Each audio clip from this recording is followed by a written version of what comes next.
हुए बंधुओं पहुंचे हैं कहाँ? द्वारका में। और बंधुओं जैसे ही उस साड़ी को खोले हैं, अब बंधुओं उस पोटली बनाए थे ना, उस पोटली को देखें तो क्या देखते हैं? उस जो पोटली, जो कपड़े का जो पोटली बनाए थे, वो पोटली लोहे के पिंड के रूप में परिणित हो गया है। उग्रसेन महाराज के पास गए, बोले दादाजी हम लोगों से बहुत बड़ी अपराध हो गई है, संतों का श्राप लग गया है वंशियों का, क्या किए तुम लोग? हम लोग वन में गए थे महात्माओं की परीक्षा लेने के लिए, परिणाम स्वरूप यह हुआ कि हम लोगों के साथ में ऐसे हम लोग परीक्षा लेना चाहें, अब ये सब ऋषि एक साथ में हम लोगों को श्राप दे दिए। उग्रसेन महाराज समझ गए कि अब ये वंशियों को कोई नहीं बचा सकता। लेकिन बंधुओं सोचें, इन लोग बालक हैं, इनको अगर मैं ज्यादा कुछ कहूंगा तो डर जाएंगे। बोले कि ऐसा करो, ये मूसल में हमरे वंशियों को विनाश करेगा, ऐसा करो कि इस मूसल को चूर्ण बना दो और चूर्ण बना करके समुद्र में फेंक दो, न रहेगी मूसल और न होगा हम लोगों का विनाश। बंधुओं उस मूसल को चूर्ण बना दिए, चूर्ण बना करके उस समुद्र में जा करके फेंक दिए। लाख पीसने का प्रयास किया लेकिन फिर भी एक लोहे के कील के जैसा बच ही गया। फेंक दिए कहाँ? समुद्र में। उसी समुद्र में एक मछली निकल गई, इस लोहे के कील को एक मछुआरा ने जाल डाला और उसके जाल में मछली फंस गई। उस मछली को काटा, उस मछली के पेट में एक लोहे के कील जैसा दिखा। उसके मन में भाव आया कि इससे मैं शिकार खेलूंगा, देखिएगा इस लोहे के कील से क्या होता है। बंधुओं जितने चूर्ण बना के डाले थे वो चूर्ण सब समुद्र के किनारे आ गए और एरका नाम के घास जग गया, जिसे बंधुओं तलवार जैसी धार थी। और बंधु इतना कठोर था कि इसी एरका नाम के घास से पूरे वंशियों का देखिएगा विनाश होगा। सुखदेव जी महाराज कहते हैं कि ये परीक्षित श्राप को लग चुका। धीरे धीरे उस द्वारका में संत महात्माओं की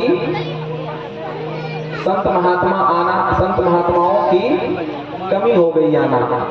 कोई संत महात्मा अब आना नहीं चाहता है। सुखदेव जी महाराज कहते हैं कि हे परीक्षित, आज देवर्षि नारद जी महाराज द्वारका पधारे। तो द्वारका पधारे नारद जी, तो वसुदेव जी महाराज खूब स्वागत किए नारद जी का और नारद जी को प्रणाम करके वसुदेव जी कहते हैं कि हे नारद जी, बहुत दिनों से मैं सुनते आया हूँ भागवत धर्म। ये भागवत धर्म होता क्या है? तब जाकर के नारद जी कहते हैं कि हे वसुदेव जी, जो प्रश्न आप हमसे कर रहे हैं ना, यही प्रश्न एक बार 9 योगेश्वरों से जनक महाराज किए थे। क्या बोले थे कि दुर्लभो मानुषो देहो देहिनाम क्षणभंगुरा तत्रापि दुर्लभम मन्ये वैकुंठ योगी दुर्लभम। क्या प्रश्न किए कि हे नवयोगेश्वरों, ये मनुष्य जीवन बड़ा ही दुर्लभ है और इस मनुष्य जीवन को परमार्थ के पथ पर लगाने का जो सबसे सरलतम साधन हो वो उपाय बताइए।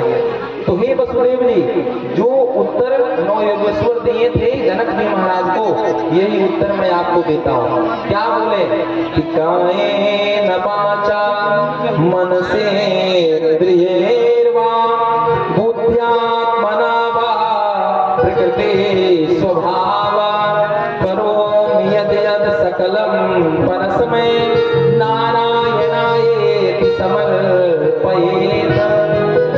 ध्यान से सुनिएगा, क्या बोले? कायेन वाचा मनसेन्द्रियैर्वा, काय के द्वारा, शरीर के द्वारा, मन के द्वारा, कर्म के द्वारा, वचन के द्वारा, क्रिया के द्वारा जो कुछ हम करते हैं वो सब कुछ भगवान को समर्पण करना ही भागवत धर्म है। हे वसुदेव जी, जो कुछ इस पृथ्वी पर आप करते हो, मन से, कर्म से, वचन से, क्रिया से, व्यवहार से, वो सब कुछ भगवान को समर्पण कर दो, यही भागवत धर्म है, भागवत का उद्देश्य है। बंधुओं, भागवत धर्म का उपदेश दे करके नारद जी महाराज वहां से प्रस्थान किए। सुखदेव जी महाराज कहते हैं परीक्षित, आज देवताओं की भीड़ लग गई कहाँ? द्वारिका में। आज सब देवगण आकाश मंडल में, आकाश विमानों में सब देवगण आकर के भगवान के चरणों में प्रणाम करके कहते हैं हे भगवान, इस पृथ्वी पर आपका जिस उद्देश्य हेतु आपका अवतार हुआ था वह सब पूर्ण हो चुका।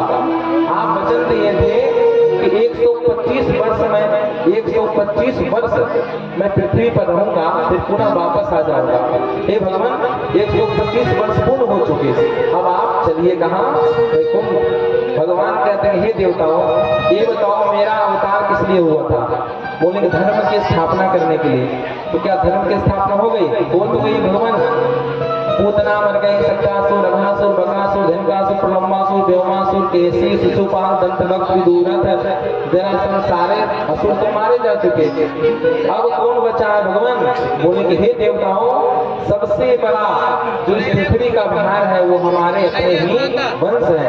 बीज बोआ गया है, फल कटने की देरी है। 1 वर्ष की हमें अनुमति और प्रदान करो।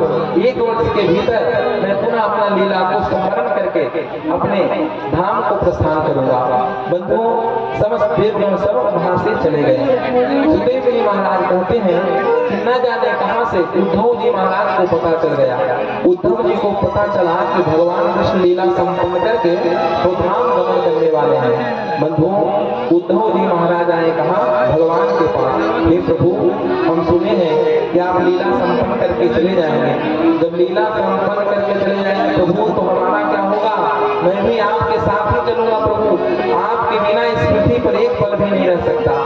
बंधुओं,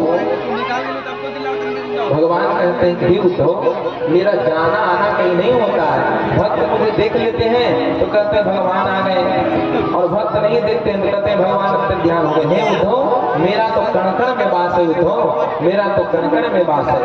उद्धव जी कहते हैं प्रभु ध्यान से सुनिएगा। बंधु, बड़ा ही सुंदर प्रसंग है। उद्धव जी क्या बोले कि प्रभु, कलयुग में आपको प्राप्त करने के सबसे सरलतम साधन क्या होगा? ध्यान से सुनेंगे। क्या बोले? कलयुग में आपको प्राप्त करने का सबसे सरलतम साधन क्या होगा? भगवान 2 टूक में बोले। क्या बोले? एक को पाओ, एक को छोड़ो। उद्धव जी कहते हैं भगवान, मैं समझा नहीं। भगवान बोले कि हे उद्धव, अगर संसार में रह करके संसार को पाना चाहते हो तो हमसे दूर होना होगा। अगर मुझे प्राप्त करना है तो संसार से दूर होना होगा। जैसे बंधु, एक मयान में एक ही तलवार रहती है। 2 तलवार डालोगे तुम, या तो मयान फट जाएगी या तलवार टूट जाएगी। या तो माया को पकड़ लो या तो परमात्मा को पकड़ लो। आप अगर सोचोगे कि संसार का ऐश्वर्य, सुख, धन, संपत्ति सब कुछ मिलता रहे और भगवान में प्रेम भी हो जाए, रति भी हो जाए, तो होने वाला नहीं है, नहीं हो सकता। या तो भगवान को प्राप्त कर लो या तो संसार को प्राप्त कर लो। संसार में प्राप्त करोगे तो बढ़िया स्कॉर्पियो में घूमोगे और बढ़िया मकान में रहोगे, सुंदर 50 लाख के बंगला में। और भगवान को प्राप्त करना चाहते हो तो सबसे वैराग लेना होगा। हे उद्धव, अगर तुम मुझे प्राप्त करना चाहते हो तो वैराग के पथ पर चलना होगा। भगवान के वचनों को सुनकर उद्धव जी कहते हैं कि हे गुरुदेव, ये वैराग क्या होता है? कहते हैं भगवान कि हे उद्धव, 3 प्रकार के वैराग होते हैं। बंधुओं, ध्यान से सुनिएगा। जो व्यक्ति भगवान को प्राप्त करना चाहते हैं उसको वैराग को अपनाना होगा। ये वैराग क्या होता है? 3 प्रकार के वैराग हैं। एक होता है मरकट वैराग, दूसरा होता है शमशान वैराग, और तीसरा होता है सच्चा वैराग। तो मरकट वैराग कौन है? घर में भाई खटपट तो चल बाबा के मठ पर। अब घर में पति पत्नी में झगड़ा हुआ, अब झगड़ा हुआ तो पति देव बोले, अरे बहुत तुम लोगों के लिए सुबह से शाम तक आज कितने वर्षों से जब देखो तब ये लाओ, यहाँ जाओ, ये करो, वो करो, दुनिया भर के काम करते करते मैं थक चुका, और जब देखो तब लड़ती रहती हो।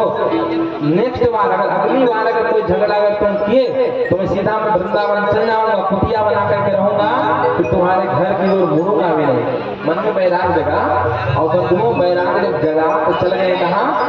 पत्नी से झगड़ा हुई, बोले कि तुम अपना कार्य तुम संभालो, मैं चला वृंदावन। और वृंदावन जाने के लिए बंधुओं रिजर्वेशन कराए, पहुंचे कहाँ? पटना। और पटना स्टेशन में गए तो स्टेशन में जैसे गए तो वहाँ अनाउंस हुआ कि वृंदावन जाने वाली ट्रेन 2 घंटा विलंब से चल रही है। कितनी देर में बंधुओं चाय बेचने वाला आया, चाय पियोगे क्या? उसी में बंधुओं सोचे कि 2 घंटा यहाँ वेट करूंगा, उससे अच्छा है कि कम से कम चाय ही पी लूं। और जैसे ही चाय पीने के लिए कप में लिए, बंधुओं वो चाय इतनी बेकार थी कि पूरा चाय को फेंक दिए कहाँ, वही डब्बा में। इससे बढ़िया चाय तो मेरी पत्नी बनाती थी, कम से कम घर में रहता तो कम से कम चाय तो मिलता। चलो अब चलते हैं घर, नेक्स्ट बार जब झगड़ा करेंगे तो मैं आऊंगा वृंदावन। और उस स्टेशन से चल के कहाँ चले आए, घर आए। घर में पत्नी पूछी, क्यों जी आप तो वृंदावन जा रहे थे, कैसे आ गए? अरे छोटे वाले मुन्ना का याद आ गया ना, इसीलिए चला आया। अगली बार अगर झगड़ा करोगे ना तो पुनः मैं चला जाऊंगा वृंदावन। इसको बोलते हैं बंधु मरकट बैराग, बंदर के जैसा। 2 घड़ी के लिए आया और फिर बैराग, अंतर ध्यान हो गया। दूसरा होता है शमशान बैराग। ध्यान दीजिएगा, प्रैक्टिकली क्या हुआ बात है, लोग मरने के बाद जब शमशान में लोग जलाने जाते हैं ना, तो जितने लोग पीछे पीछे चलते हैं कहते जाते हैं, क्या कहते हैं, बेचारा क्या लेकर के आया था, क्या लेकर के गया, खाली हाथ आया था और खाली हाथ जा रहा है। कितना धन कमाया, संपत्ति कमाया, कहाँ कहाँ मकान बनाया, दुकान बनाया, लेकिन अंत में इसके हाथ में कुछ नहीं लगा। आज के बाद मैं कोई काम गलत नहीं करूंगा, किसी से नहीं ठगूंगा, नहीं किसी को झूठ बोलूंगा, किसी को कुछ कहूंगा। और वो इतना सोच करके गया कहाँ, शमशान घाट में गया।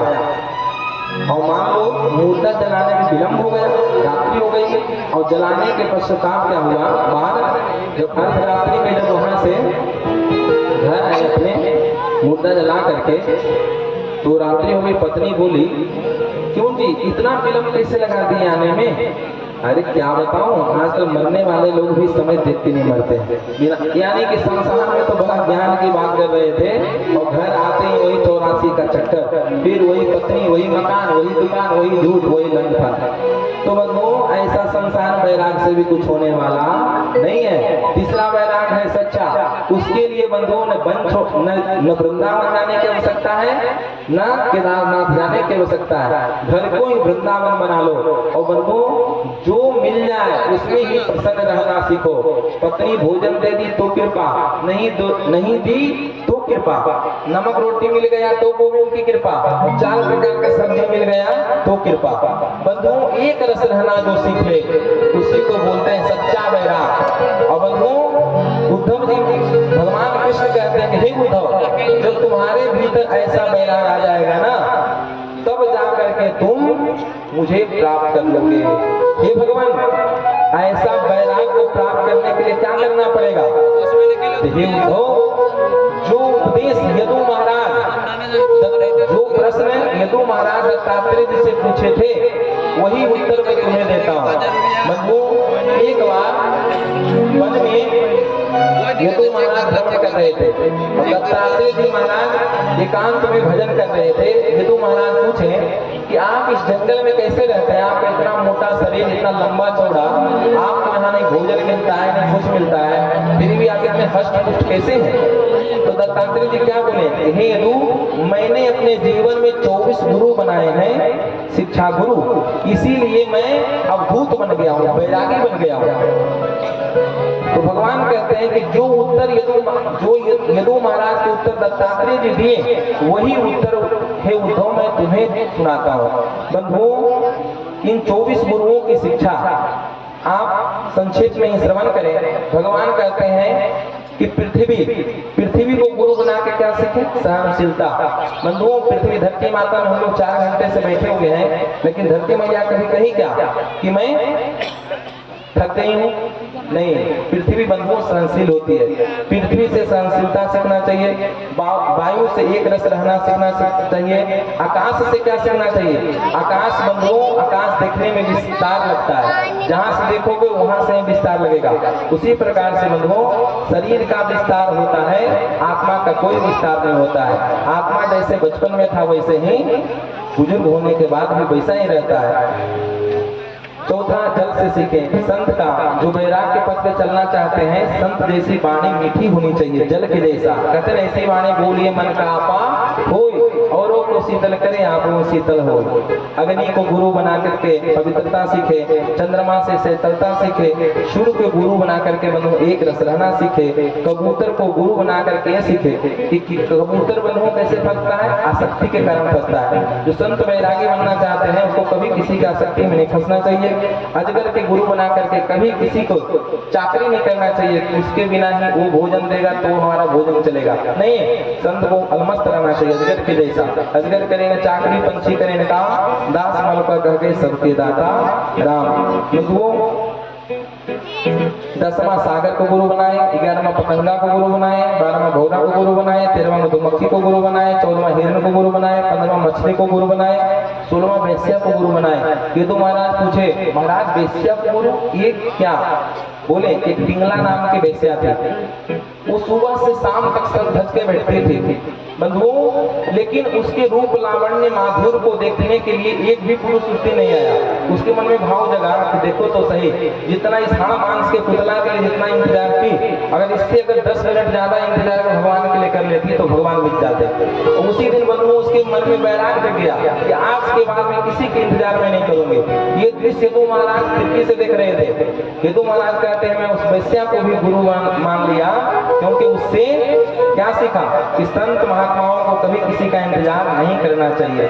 बंधुओं 16वां गुरु वैश्या को बनाए, 17वां क्रूर पक्षी को, 18वां बालक को, बालक से भोलापन सीखे, 19वां गुरु बनाए पतंगा को, 20वां बनाए सर्प को, 21वां बनाए भृंगी कीट को, 22वां हाथी को, हाथी स्पर्श सुख की कामना से ही फंसता है, 23वां लोहार को और 24वां गुरु अपना शरीर। बंधुओं सुखदेव जी कहते हैं कि परीक्षित भगवान कृष्ण कहते हैं कि शरीर ही जन्म लेती है, शरीर ही बड़ी होती है, ना आत्मा कभी जन्म लेता ना आत्मा कभी मरती है। बंधुओं ये जो शरीर है ना, शरीर का ही जन्म होता है, शरीर का ही मृत्यु होती है। आत्मा को अग्नि जला नहीं सकता, पानी सुखा नहीं सकता, आत्मा ये सबसे परे है। हे उद्धव इन 24 गुरुओं के अगर शिक्षा को तो अपने जीवन में अपनाओगे तो तुम वैरागी बन जाओगे। हे उद्धव एक बात और सुनो, चारों युगों में मैं सतयुग हूँ, अपना विभूति का वर्णन कर रहे हैं भगवान। चारों युगों में मैं सतयुग हूँ,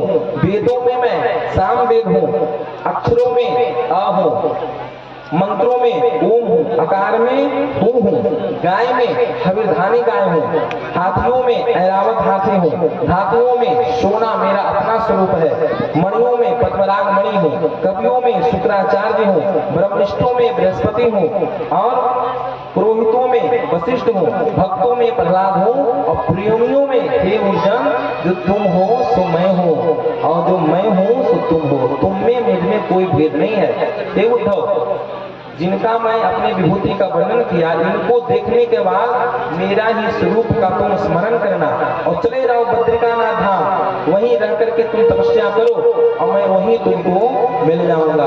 बंधुओं भगवान के चंद्र पादुका लेकर उद्धव जी महाराज अपने मस्तक पर रखे और उद्धव जी महाराज द्वारका छोड़ करके कहाँ पधारे? बद्रिकानाथ धाम में जाकर के तपस्या करने लगे। सुखदेव जी महाराज कहते हैं कि हे परीक्षित आज भगवान श्री कृष्ण सोचें कि सूर्य ग्रहण का पावन समय चल रहा है, भगवान बंधुओं अपने पुत्रों को समस्त यदुवंशियों को लेकर के पधारे कहा?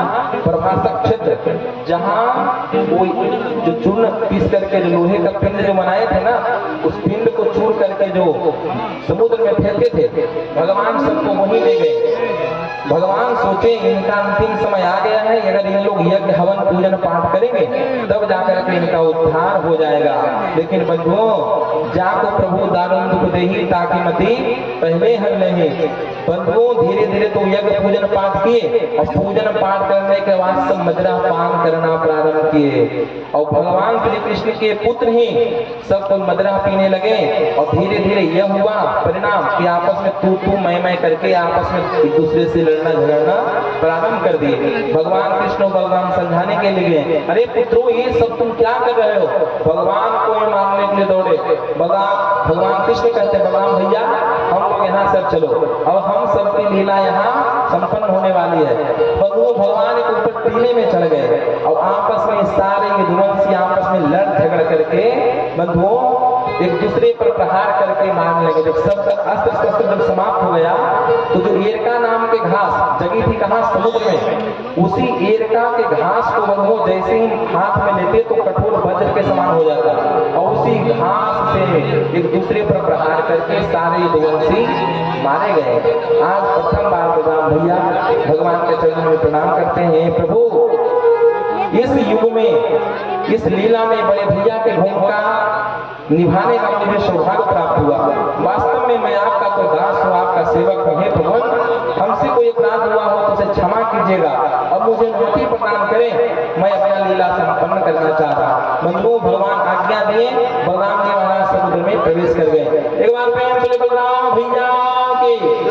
आज बंधुओं, भगवान श्री कृष्ण एक पीपल के वृक्ष के नीचे अर्धशयनावस्था में लेते हैं और उसी वन में एक बहेलिया, जो कथा श्रवण किए ना कि लोहे का पिंड जो पीछे थे, उसी पिंड का जो टुकड़ा बच गया था उसको बहेलिया अपने बाण में सजा करके उसी वन में भ्रमण कर रहा है।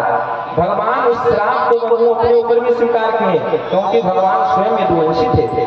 सुखदेव जी महाराज कहते हैं कि परीक्षित, आज वो बहेलिया वन में शिकार खेलने के लिए इधर उधर भ्रमण कर रहा है। भगवान अर्धशयनावस्था में लेटे हुए थे। क्या किया बंधुओं, बाण को, भगवान के तलवा को हिरण का मुख समझ करके उस पे चला दिया। एक बार प्रेम से वृंदावन बिहारी लाल